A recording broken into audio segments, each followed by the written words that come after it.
polacos, pero dice que los judíos polacos no creen en Dios, solo le tienen miedo a la muerte. No creen en Él, pero le tienen miedo, ¿no? Entonces, el tema de la fe judía, de lo que es el alma judía, es muy complejo y creo que lo importante no es cuánto uno hace, sino en qué dirección uno va.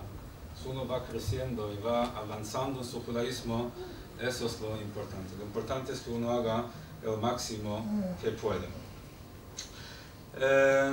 Porque de hecho eso, como en la tapa del libro dice, ¿no? Ser judío hoy, 55 temas para el creyente, descreído, ateo, agnóstico, pensante, curioso, interesado, desinteresado, moderno y postmoderno. ¿Cómo se hace un libro para tantas personas diferentes? ¿Cómo se hace? Muy sencillo. Se habla a la esencia de la persona. Y la esencia de la persona trasciende todas las diferencias.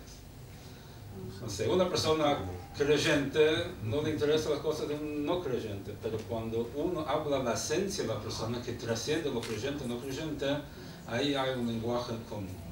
Y creo que eso es el idioma que nosotros aprendimos de la Rebbe. La Rebbe siempre, con todos los distintos tipos de personas que vinieron en contacto con él, todos salieron de alguna forma motivado, de alguna forma activado. O sea, ¿por qué? Porque Rebbe tenía esa capacidad y nos enseñó también de tratar de buscar aquello que trasciende nuestras diferencias, y entonces cuando hablamos en ese nivel, uno puede hablar con cualquier persona, por más diferente que pueda parecer. Quería simplemente concluir con un concepto del libro, cuando hablamos en cuanto a lo que es ser judío.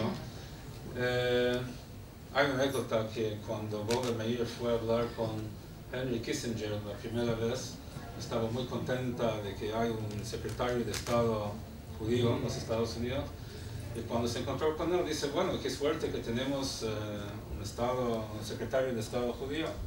Dice, mira, primero soy americano, segundo soy secretario de Estado, y tercer lugar soy judío. Dice Golda, qué suerte tenemos los judíos que leemos de derecha a izquierda.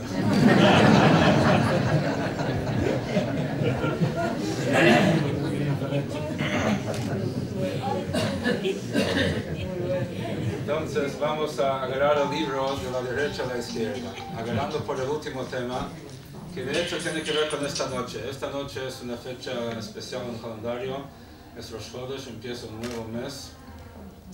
Y hay un tema, el último tema del libro, que habla de Rosh Chodesh, ¿no? Y ahí, ¿cuál es el punto central? Es de que de hecho eso fue el primer precepto que Dios dio al pueblo judío. El primer precepto que Dios dio al pueblo judío estando todavía en Egipto fue que contemos el tiempo según el ciclo lunar. Y la pregunta es, ¿por qué es tan importante qué punto de referencia usamos para contar el tiempo como para que eso sea el primer precepto que Dios dé al pueblo judío? Y una explicación es de que en este precepto de contar el tiempo según la luna se expresa la declaración de principios del pueblo judío. ¿Para qué hacía falta un pueblo judío? ¿A qué viene a ser el pueblo judío? Y la idea es de que no sea un pueblo más, sino un pueblo diferente a los demás pueblos. Los demás pueblos cuentan el tiempo según el sol, y nosotros tenemos que contar el tiempo según la luna. ¿Qué significa esto? El sol tiene luz propia y la luna ilumina con luz reflejada. Y ahí está la esencia del asunto. El objetivo y la aspiración de cada persona, de cada pueblo, es mostrar su grandeza. Aportar algo, mira lo que yo aporté, mira lo que yo valgo. Ahora están por gastar billones de dólares en las Olimpiadas, simplemente compitiendo para ver quién es el mejor y quién puede superar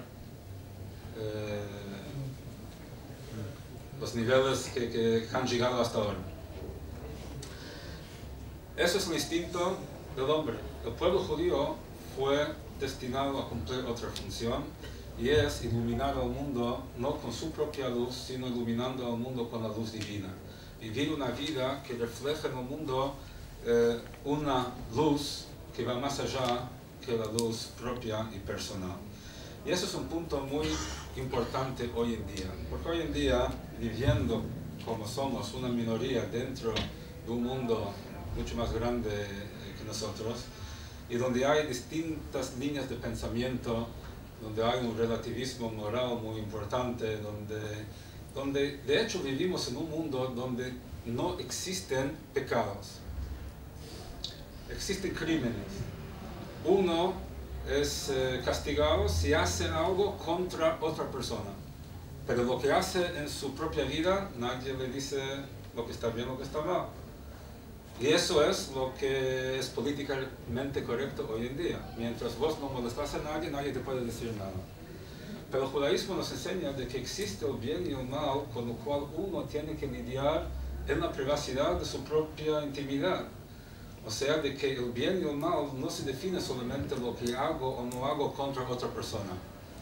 Obviamente lo puedo agredir a otra persona, pero aun cuando no estoy agrediendo a nadie, en mi propia casa también existe el bien y el mal, y ese bien y mal lo define Dios, y es eso lo que tratamos o tenemos que tratar de transmitir más allá de lo que sea políticamente correcto o políticamente conveniente.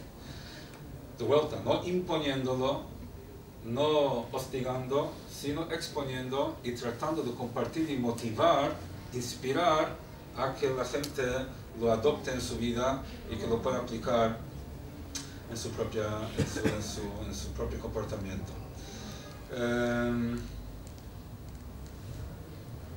Una palabra más del título que quería señalar, que hablando el otro día con mi amigo Richard Magulius lo señaló, de que para él la palabra más importante del título es la palabra hoy, porque ser judío históricamente, ser judío teóricamente es algo que no incumbe a uno y no deja huella.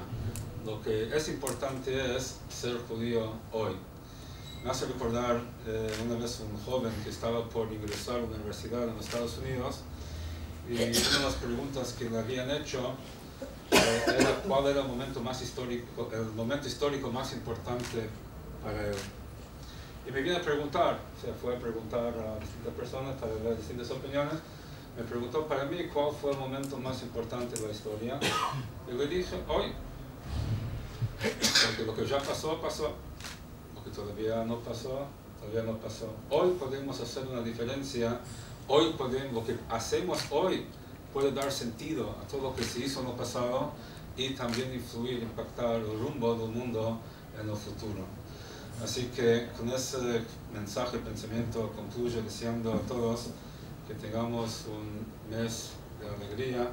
Decimos en el Talmud que así como el mes de Adar, cuando entra el mes de Adar se aumenta la alegría, cuando entra el mes de Av se disminuye la alegría. Hay una precisión hasídica muy interesante. ¿Qué tiene que ver una cosa con la otra? De que así como en el mes de Adar, cuando festejamos Purim, se aumenta la alegría, así en este mes, cuando conmemoramos la destrucción del templo, se disminuye la alegría. ¿Qué tiene que ver una cosa con la otra? Y la explicación es, Mishenichnas Av mematim besimcha, significa cuando entra el mes de Av, se disminuye las cosas del mes de Av besimcha. O sea, a través de la alegría se puede disminuir, y se puede diluir y disolver y borrar las cosas negativas que hay delante nuestro. Que eso es otro mensaje muy importante, y es esa actitud y esa aproximación frente a las cosas con alegría, con la convicción que tenemos, sabiendo de que si Dios nos pone en el camino desafíos, también nos da las herramientas con las cuales poder superarlas, y está simplemente nosotros abrir los ojos y aplicarlos para después tener los resultados positivos. Muchas gracias a todos por haber venido.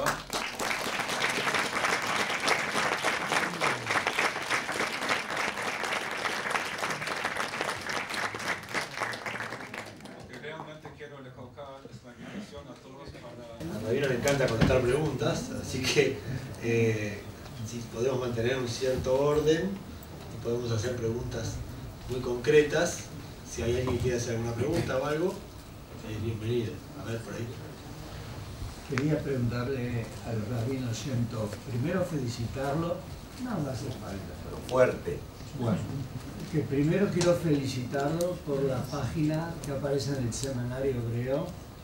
La leo con muchísimo entusiasmo y muchas veces 2 veces.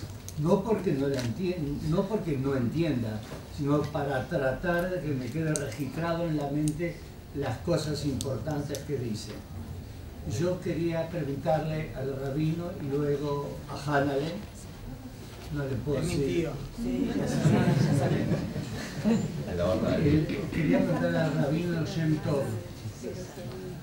¿el precepto de amor al prójimo incluye también a los malvados? Y si la respuesta es sí, ¿por qué? Después a Hanale.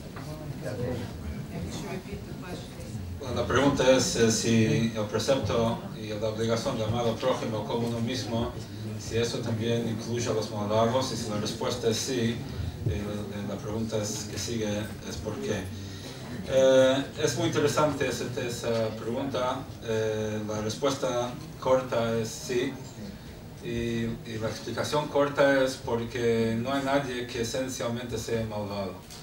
Lo que puede ser malvado es su conducta, pero esencialmente cada persona es pura y buena. Hay una historia de un pueblo que tenían... Es un tema muy interesante, de hecho se habla de eso en el libro, ¿no? También, pero había un pueblo donde tenían la costumbre que cuando alguien fallecía no se lo enterraba sin hablar bien de él, sin contar algo de su vida. Bueno, había una persona que todo el mundo lo odiaba y nadie tenía nada que bueno decir de él, y están todos esperando en el cementerio que alguien diga algo positivo de esta persona. Y después de media hora uno dice, yo tengo algo bueno para decir de él. Su hijo es 10 veces peor que él. Ok, o sea que no es tan malo. Bien. Pasaron los años y muere el hijo. ¿Qué van a hacer ahora? Están ahora en el cementerio y todo el mundo esperando con este desgraciado ahí. ¿Qué van a decir? ¿Qué pueden encontrar positivo? Para decirle algo positivo, para que puedan darle su cultura. Entonces después alguien dice, va, yo tengo algo positivo para decir de él. Y se fue gracias a él que a su padre lo enterraron en un cementerio judío. Como dicen Gallito Luis, el que busca encuentra. Si uno quiere encontrar una virtud en otra persona, pero ¿sabe qué? El hecho es de que se explican en el hasidismo que uno tiene que amar al prójimo tanto que ni ve sus fallas. O sea, de que no es que uno lo quiere, pero de hecho eso es una cosa muy interesante, de que explican por qué el templo de Jerusalén fue destruido, porque había hoyo gratuito dentro del pueblo judío. La gente se odiaba simplemente porque existe, no porque te has hecho algo. Y la manera de poder merecer a que se reconstruya es a través del amor gratuito. O sea, de que cuando uno ama al prójimo, no porque le haya hecho algún favor o que le conviene, sino simplemente porque existe. Y entonces es un gran desafío, sí, porque no es fácil a veces, pero en definitiva eso es la respuesta a su pregunta. Muchas gracias. Sí. En las últimas semanas he estado en contacto con un colega que es docente en una universidad de Estados Unidos. Él es judío y estábamos en contacto y él me contaba que en una de sus clases se reveló que era judío. Estados Unidos tiene una importante colectividad judía, una de las más grandes del mundo.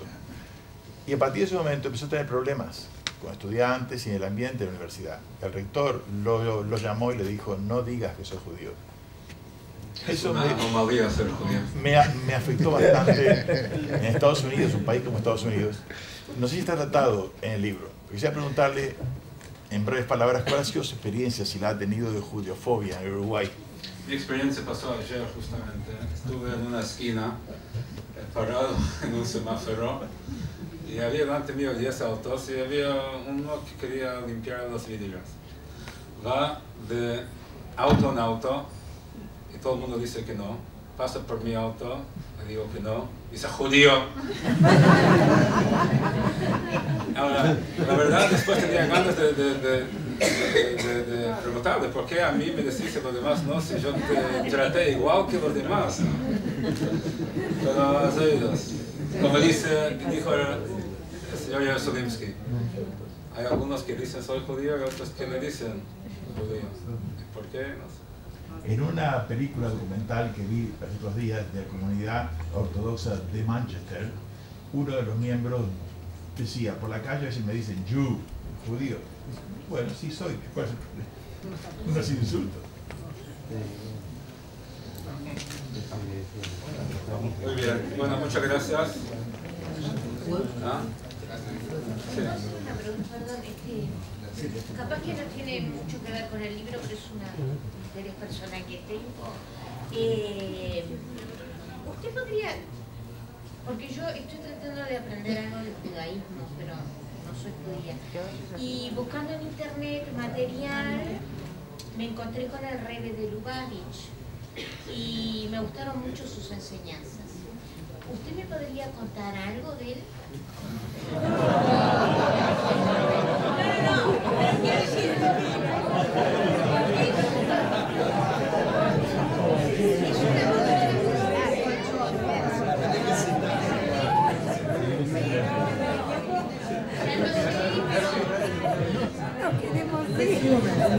Entre las cosas que bien me llamó mucho la atención, claro, para ubicar un poco a mí, que soy una persona que no sé nada, ubicarme un poco en la vida de él. Está muy bien, ok. En resumen, de hecho salió un artículo en el seminario hace poco, pero creo después que salió el libro, así que entrará en el próximo libro si Dios quiere.